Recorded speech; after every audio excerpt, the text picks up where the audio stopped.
Hello, and welcome to this quick tutorial on how to watch NBA League Pass on YouTube TV. So, to find the games of NBA League Pass, you can, for example, search. Here, you can type NBA League Pass, and you can see it suggests you the network. So you click here. Here you can see all the upcoming games.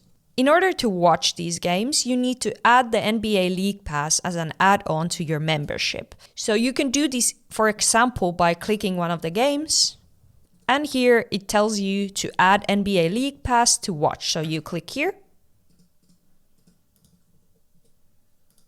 You can opt in for the entire season, or you can just try monthly. Click the option you want, and here you will complete your purchase and start membership. After you've added the add-on, you can watch all the upcoming games. You can also record your favorite games by clicking these three dots and adding the games to your library. You can choose to record all NBA events or just an individual game. And that's it. This was your quick tutorial on how to watch NBA League Pass on YouTube TV. I hope this was helpful. Thank you, and I'll see you in the next video.